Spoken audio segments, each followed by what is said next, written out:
দর্শক, আমি এই মুহূর্তে আছি কুমিল্লা জেলার নাঙ্গলকোট উপজেলার পেরিয়া ইউনিয়নের বড় সাঙ্গেশ্বর গ্রামে। আপনাদেরকে এখানে একটি মর্মান্তিক দৃশ্য দেখাবো। সেটি হচ্ছে যে আমরা জানি যে বন্যা কবলিত এলাকায় যারা আসলে মারা যাচ্ছেন তাদেরকে দাফন করার জন্য কিন্তু যেই মাটি সেটি কিন্তু কেউ পাচ্ছে না। আমরা এই মুহূর্তে আসলে একটি কবরের সন্ধান পেয়েছি। আমার পিছনে যে কবরটি দেখতে পাচ্ছেন এটি আসলে ৮০ বছর বয়সী একজন বৃদ্ধ মারা গিয়েছিল। তার লাশটি কিন্তু দাফনের যে কবর দিবে সেই জায়গাটি না পেয়ে কিন্তু ৪ দিন আমরা যতটুকু জেনেছি ওনাকে আসলে গাড়ির মধ্যে রাখা হচ্ছে। পরবর্তীতে এখানে কিভাবে আসলে তাকে এই জায়গায় দাফন করা হয়েছিল সেটি এলাকাবাসীর মুখ থেকে আসলে সেই বর্ণনাটি আমরা শুনবো। এই পানির মধ্যে আসলে কিভাবে ওনাকে দাফন কার্য করা হয়েছিল।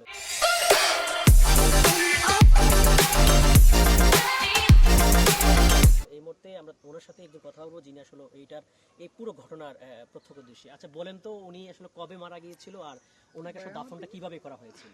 আসলে আমরা এটা হচ্ছে কুমিল্লা জেলার সবচেয়ে বড় উপজেলা। আমরা এর আগে জীবনে কখনো বন্যা দেখি নাই। হঠাৎ করে বন্যা হওয়ার কারণে আমরা আসলে হতচকিত হয়ে পড়েছিলাম, কিং কর্তব্য বিমূঢ় হয়ে পড়ছি, কি করবে।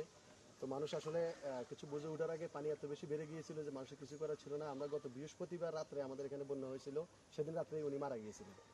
তো মারা যাওয়ার পরে আমাদের এখানে পানি তখন এখান থেকে প্রায় আরো ৫ ফুট উপরে ছিল। তো আমরা নিতান্ত বাধ্য হয়ে একটা ফ্রিজিং মেশিনে ওনাকে আমরা প্রায় ৩ দিনের মতো রেখেছিলাম। তো একটা পর্যায়ে আসি ফ্রিজিং মেশিনও দেখা গেছে যে লাশ আর রাখা সম্ভব হচ্ছে না। ওনার একটা ছেলে ইমার্জেন্সি বিদেশ থেকে বাড়িতে আসছে। হ্যাঁ, তারপর আমরা সবাই মিলে এখানে এই যে একটা কাঠের বক্স তৈরি করেছিলাম বাজার থেকে। সেই কাঠের বক্সের মাধ্যমে তারপরে বালু কিনে এনে চারিদিক থেকে বান দিয়ে অনেক কষ্ট, প্রায় আমাদের যুব সমাজরা পুরো একদিন ধরে পরিশ্রম করে এই কাঠের বক্সে কোনো রকম রাস্তা রেখে বালু দিয়ে চাপা দেওয়া হয়েছে। পুরোটাই হচ্ছে মানে বলা যায় যে কোনো মাটির সাথে এটা কোনো সম্পৃক্ত নেই, বিষয়টা এরকম না, কিছু আসলে সামান্য একটু গর্ত করার সুযোগ হয়েছে আমাদের, তবে সবটা একটা কাঠের বক্সের মধ্যেই করা হয়েছে। আপাতত পুরো লাস্টটা একটা কাঠের বক্সে আছে। কাঠের বক্সটাকে কোনো রকম একটা মাটির মধ্যে হালকা একটু গায়ে আমরা উপর দিয়ে বালু দিয়ে করা হয়েছে আর কি। তো এই বন্যাটা সবচেয়ে বড় কঠিন কাজটা হচ্ছে আসলে একটা লাশকে কবরস্থ করা। তো এটা আমাদের গ্রামের যুব সমাজদের অত্যন্ত পরিশ্রমের কারণে সম্ভব হয়েছে। হ্যাঁ, তো আলহামদুলিল্লাহ এখন কিন্তু পানি নামতে শুরু করেছে, এখন কিছুটা পরিস্থিতি উন্নতির দিকে যাচ্ছে। তো বন্যা পরবর্তী যে সমস্যাগুলো, যেমন রোগ ছড়িয়ে পড়া, বাড়িঘর পুনর্নির্মাণ, এসবের জন্য আমরা প্রশাসনের দৃষ্টি আকর্ষণ করতেছি। যদি প্রশাসন পাশে থাকে তাহলে এটা একটা বৃহত্তর এলাকা, এখানে আপনাকে ধন্যবাদ।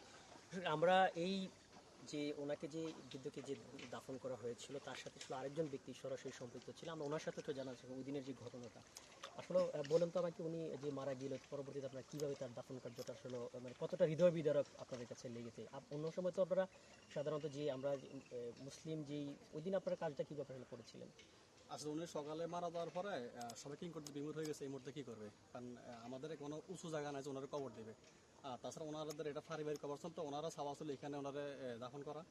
যাই কিন্তু কোনো দিক থেকে আমাদের গ্রামে এমন কোনো স্পেস ছিল না যে আমরা ওনারা দাফন করবো। তো পরবর্তীতে সকাল 10টায় ওনারা সিদ্ধান্ত নিল যে ওনারা ফ্রিজিং গাড়িতে রাখবে।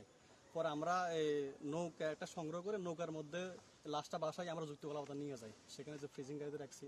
তো পরবর্তীতে ওনার সেলুলার দেশে আসলো, আসার পরে ওনার লাশের কন্ডিশন দেখিয়ে পরে সবাই মিলে ডিসাইড করলো যে না, ওনারা আসলে দাফন করা প্রয়োজন। তো এই রাত্রে আপনারা দেখলে বুঝছেন, গত রাত্রে বৃষ্টির মধ্যেই আমরা এক প্রকার বাধ্য হয়ে ওনারা দাফন করতে বাধ্য হয়েছে। আর বড় কথা হইলো শুধু তারপরেও আমরা ওনারা দাফন করতে পারছি, কিন্তু আমি কিছুক্ষণ আগে ফেনীতে দেখলাম যে একটা লাশ তার ছেলে বাসায় দিয়েছে কোনো প্রকার দাফন ছাড়া। সে আবার ফেসবুক স্ট্যাটাস দিল যে আমার এই বাবাকে কেউ যদি পেয়ে থাকেন আপনারা অবশ্যই সম্ভব হলে দাফন করে নিয়েন, এরকম।